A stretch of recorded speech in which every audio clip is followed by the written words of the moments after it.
Assalamualaikum warahmatullahi wabarakatuh. Kami mahasiswa dari Universitas Lampung, Fakultas Keguruan dan Ilmu Pendidikan, Program Studi Pendidikan Kimia.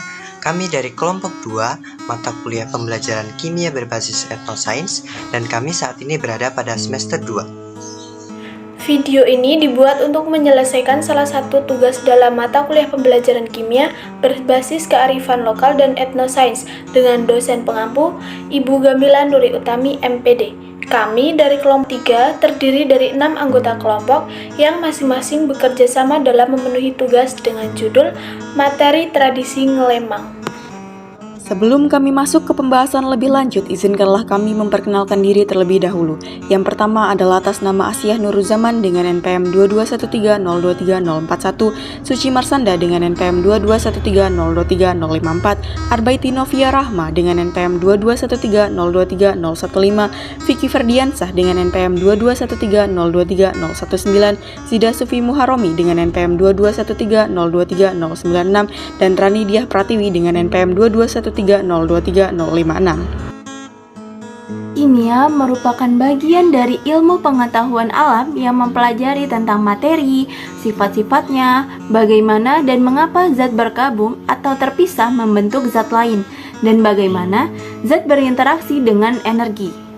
Pembelajaran kimia dapat diartikan sebagai suatu proses kegiatan komunikasi antara guru dengan peserta didik atau antar peserta didik sebagai upaya memperoleh berbagai pengalaman di bidang ilmu kimia sehingga timbul perubahan dalam pengetahuan, pemahaman, keterampilan, serta nilai sikap dalam diri peserta didik terhadap ilmu kimia. Dalam Permendiknas nomor 22 tahun 2006, mata pelajaran kimia di SMA atau MA bertujuan agar peserta didik memiliki kemampuan sebagai berikut. 1. Membentuk sikap positif terhadap kimia dengan menyadari keteraturan dan keindahan alam serta mengagungkan kebesaran Tuhan Yang Maha Esa. 2. Memupuk sikap ilmiah yaitu jujur, objektif, terbuka, ulet, kritis, dan dapat bekerja sama dengan orang lain. 3. Memperoleh pengalaman dalam menerapkan metode ilmiah melalui percobaan atau eksperimen di mana peserta didik melakukan pengujian hipotesis dengan merancang percobaan melalui pemasangan instrumen, pengambilan, pengolahan, dan penafsiran data, serta penyampaian hasil percobaan secara lisan dan tertulis. 4. Meningkatkan kesadaran tentang terapan kimia yang dapat bermanfaat dan juga merugikan bagi individu, masyarakat, dan lingkungan, serta menyadari pentingnya mengelola dan melestarikan lingkungan demi kesejahteraan masyarakat. 5. Memahami konsep, prinsip, hukum, dan teori kimia, serta saling keterkaitannya dengan penerapannya untuk menyelesaikan masalah dalam kehidupan sehari-hari serta teknologi. Guru kimia perlu memperhatikan setiap pola pembelajaran yang dilakukannya di sekolah agar peserta didik senantiasa termotivasi dan merasakan betapa pentingnya peran kimia dalam kaitannya dengan kearifan lokal atau etnosains. Mengingat luasnya cakupan ilmu kimia sebagai salah satu ranah etnosains, maka pembelajaran kimia belum bermakna jika peserta didik belum mampu mengakomodasi keberadaan di masyarakat pembelajaran kimia tersebut. Nah, di sini saya akan menjelaskan materi tentang model pembelajaran kimia berbasis dengan etnosains.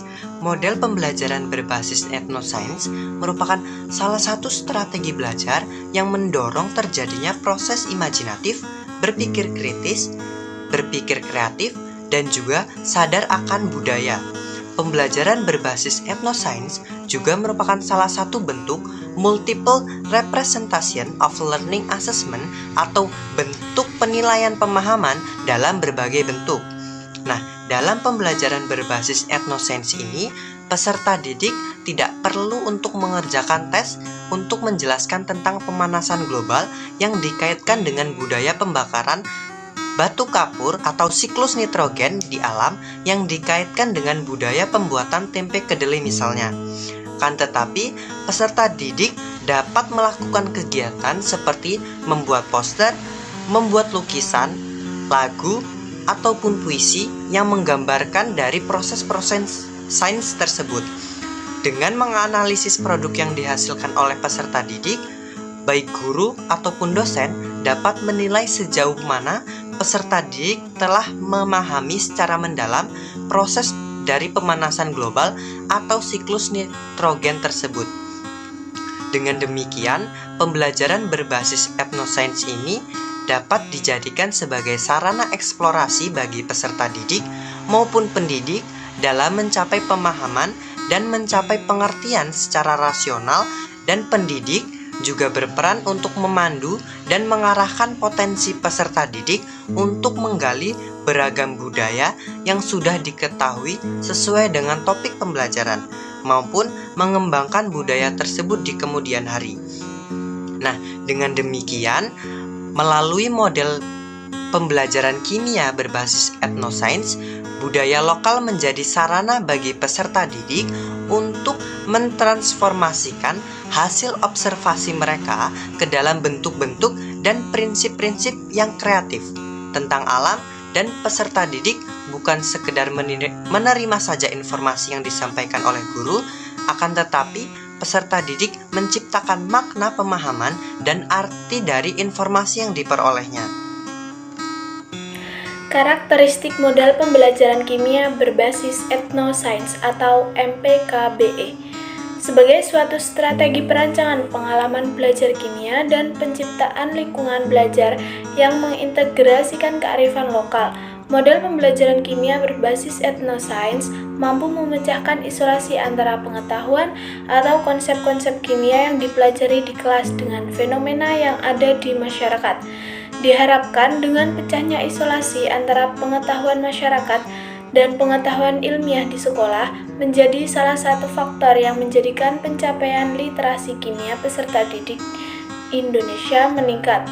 Dalam penerapan MPKBE, budaya lokal yang ada di sekitar peserta didik diintegrasikan dalam pembelajaran materi tertentu sebagai alat untuk memotivasi peserta didik dalam mengaplikasikan pengetahuan, bekerja secara kooperatif, dan mempersepsikan keterkaitan antara berbagai bidang ilmu, serta mendorong terjadinya proses imajinatif, berpikir kreatif, metaforik, dan cinta budaya lokal.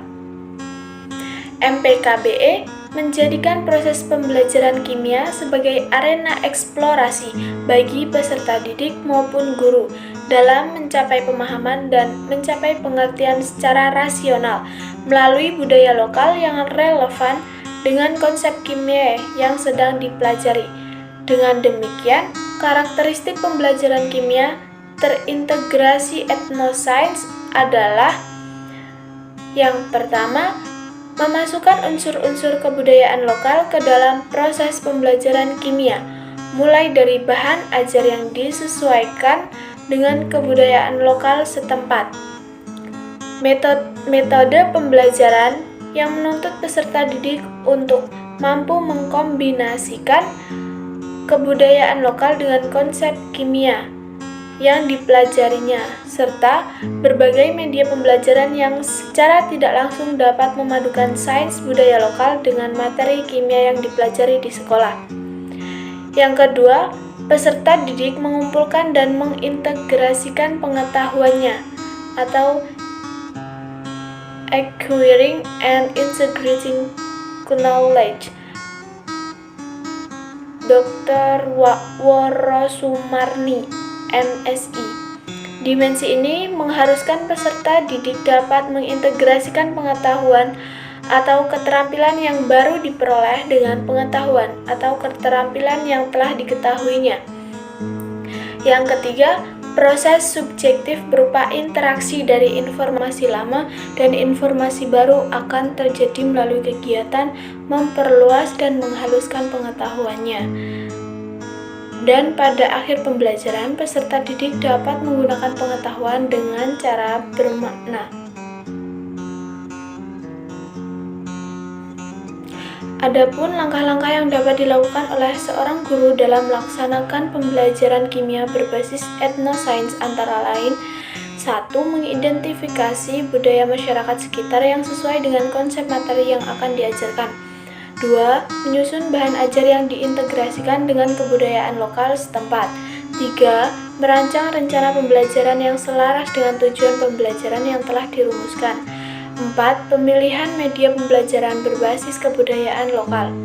5. Pembelajaran dimulai dengan mengeksplorasi pengetahuan awal peserta didik terkait budaya lokal sesuai materi yang akan dipelajari. Sedangkan sinteks model pembelajaran berbasis etnosains dapat merujuk dari sinteks yang telah dikembangkan oleh sinteks pembelajaran sains berbasis kearifan lokal yang telah dikembangkan oleh Subali et al. 2015 meliputi 1. Review atau penjajakan, 2. Teks penugasan, 3. Solution pemecahan masalah, 4. Reflection, dan 5. Evaluasi. Model pembelajaran kimia berbasis proyek terintegrasi etnosains yang dikembangkan Sumarni meliputi yang pertama, orientasi pada masalah atau orientation to the problem. Yang kedua, penentuan pertanyaan mendasar atau start with the essential question. Yang ketiga, mengorganisasi peserta didik untuk belajar atau organize students to study. Yang keempat, menyusun jadwal atau create a schedule. Yang kelima, mendesain perencanaan proyek atau design a plan for the project. Yang keenam, membimbing pelaksanaan tugas proyek atau guiding the implementation of the project. Yang ketujuh, memonitor kemajuan proyek atau monitor the student and the progress of the project. Yang kedelapan, menguji proses dan hasil belajar atau assess the outcome. Yang kesembilan, publikasi hasil proyek atau publication of the project. Yang kesepuluh, evaluasi pengalaman membuat proyek atau pengalaman kegiatan belajar atau evaluate the experience. Nah, hal yang perlu diperhatikan jika seorang guru akan menerapkan model pembelajaran kimia berbasis proyek terintegrasi etnosains. Yang pertama, pembelajaran dimulai dengan suatu masalah terkait ke situasi di kehidupan nyata. Yang kedua, memastikan bahwa masalah yang diberikan berhubungan dengan kearifan lokal. Yang ketiga, menekankan kepada proses dan penyelesaian masalah yang dihadapi dengan produk nyata. Yang keempat, menggunakan tugas proyek terintegrasi etnosains sebagai sarana penguatan budaya lokal. Yang kelima, memberikan tanggung jawab yang besar kepada peserta didik dalam menyelesaikan tugas proyek berbasis kearifan lokal dan mengkomunikasikan produk baik dalam bentuk komunikasi visual, lisan, maupun tulisan. Dan yang terakhir adalah membekali peserta didik dengan nilai-nilai karakter seperti jujur, cerdas, toleran, disiplin, kerjasama, cinta tanah air, peduli, dan tanggung jawab. Dengan demikian, melalui pembelajaran kimia terintegrasi etnosains, budaya menjadi sebuah metode bagi peserta didik untuk mentransformasikan hasil observasi mereka ke dalam bentuk-bentuk dan prinsip-prinsip yang kreatif tentang alam. Dan peserta didik bukan sekedar meniru atau menerima saja informasi yang disampaikan, tetapi peserta didik menciptakan makna, pemahaman, dan arti dari informasi yang diperolehnya. Peran guru dalam mengembangkan pembelajaran kimia berbasis etnosains. Yang pertama, potensi lokal dapat digunakan dalam penjelasan konteks kimia menggantikan penjelasan ilmu yang sulit bagi peserta didik. Yang kedua, pemanfaatan potensi lokal dapat pembelajaran kimianya dapat dilakukan dengan mengadaptasi kerangka kajian sosial kultural.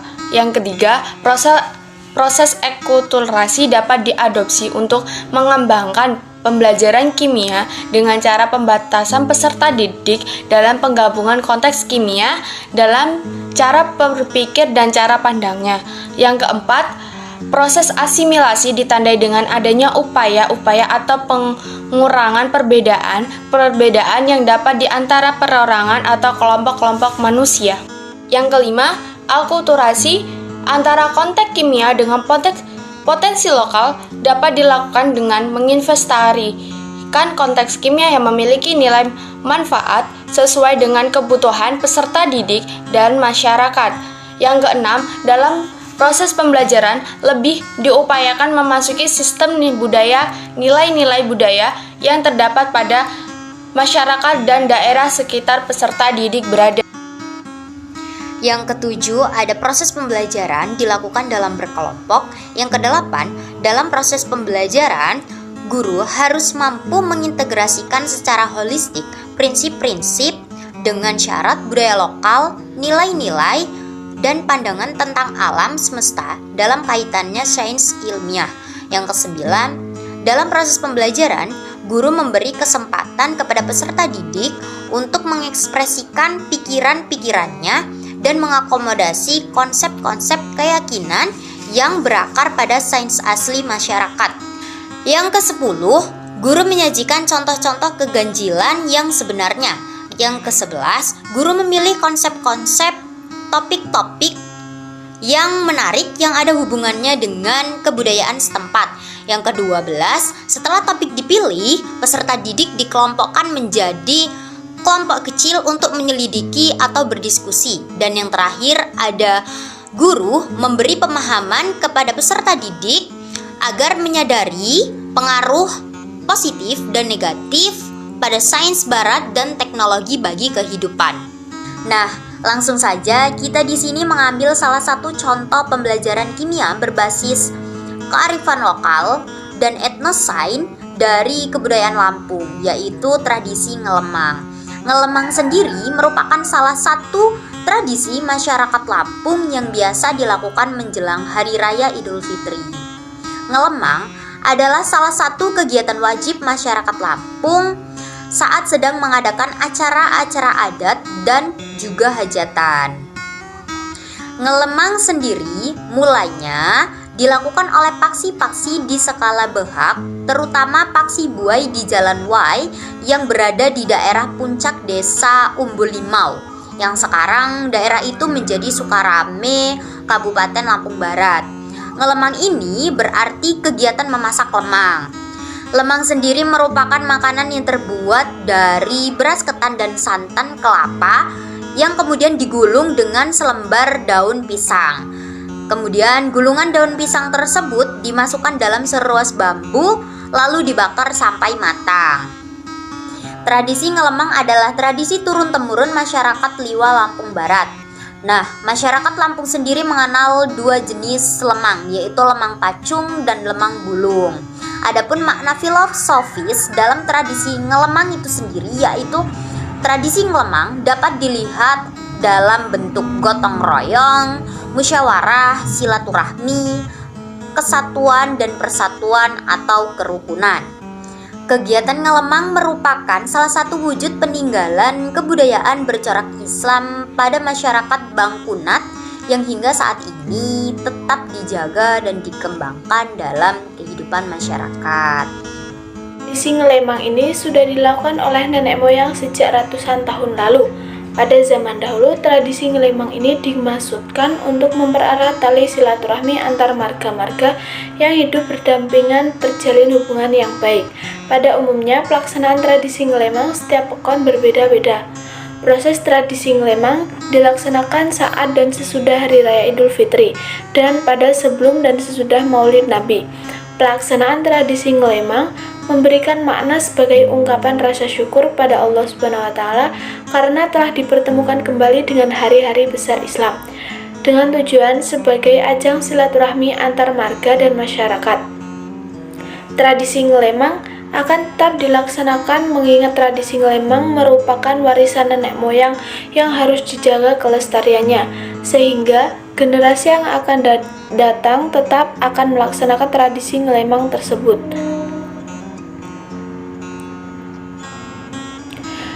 Saat Hari Raya Idul Fitri, masyarakat yang ada di luar daerah yang mudik akan mengikuti pelaksanaan tradisi ngelemang, sehingga pada waktu pelaksanaan tradisi ngelemang menjadi ajang silaturahmi antar sesama famili maupun masyarakat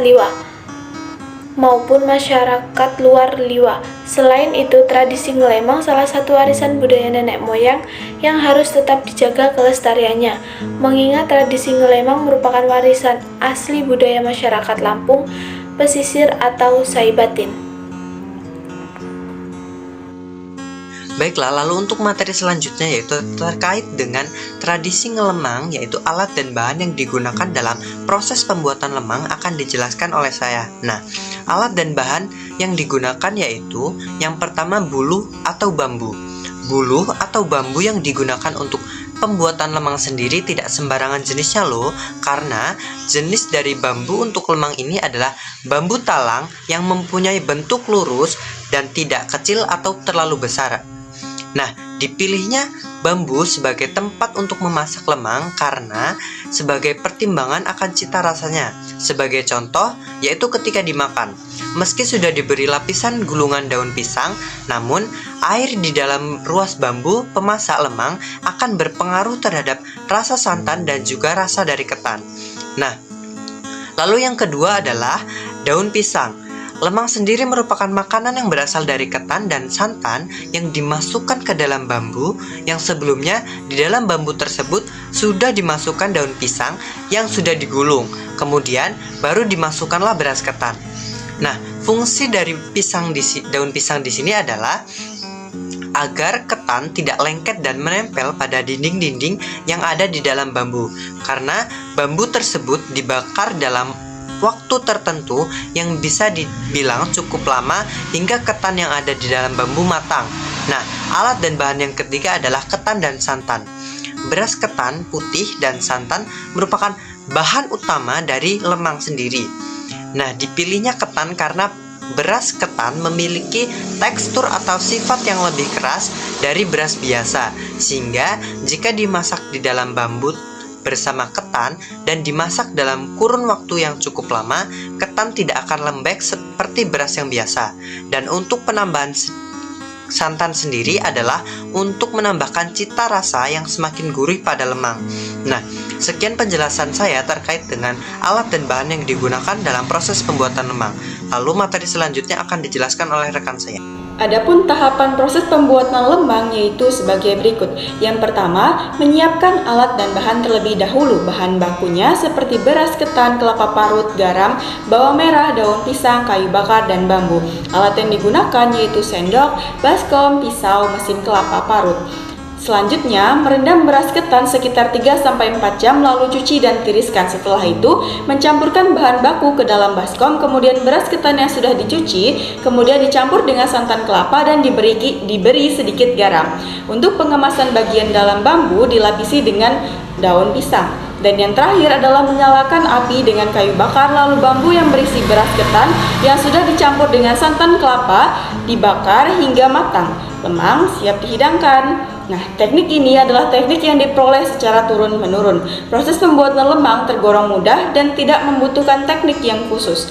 Proses dan tahapan pembuatan lemang pada umumnya sama. Namun, yang berbeda di tingkat penggunaan bahan baku. Penggunaan bahan baku adalah salah satu rahasia masing-masing individual untuk menghasilkan makanan tradisional yang enak dan nikmat. Penggunaan takaran yang seimbang antara tiap bahan baku tentunya akan menghasilkan produk yang lezat.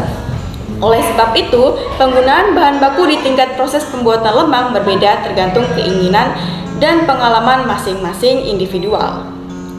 Secara rata-rata, penggunaan perbandingan takaran bahan baku adalah 1 kilo beras ketan dan 1 biji kelapa akan menghasilkan lemang yang gurih dan nikmat.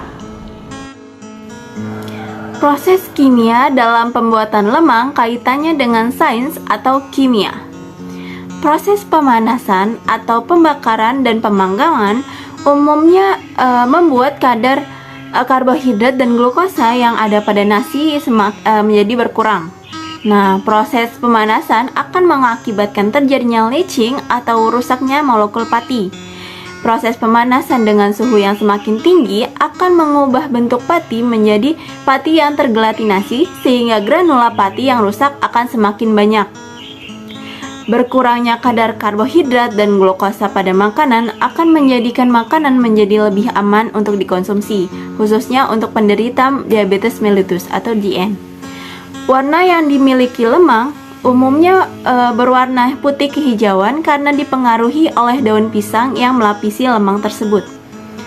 Hasil analisis sidik ragam atau ANSIRA menunjukkan bahwa perlakuan yang ada dalam hal ini penambahan daun antimikroba, posisi penyimpanan, serta waktu penyimpanan sangat mempengaruhi warna lemang tersebut. Penambahan daun pandan ke dalam lemang memberikan efek warna hijau karena mengandung 2 asetil pyrrolin di mana daun pandan juga mengandung klorofil yang merupakan zat pewarna alami yo. Nah, daun jambu air juga memberikan efek warna jingga, hijau kehitaman, dan sedikit warna merah karena mengandung flavonoid, tanin, dan antosianin. Sementara, penambahan daun mangga memberikan efek warna orange, merah, kuning kecoklatan karena mengandung teflavin dan terubigin. Terima kasih telah mendengarkan sampai sejauh ini. Kami undur diri. Wassalamualaikum warahmatullahi wabarakatuh.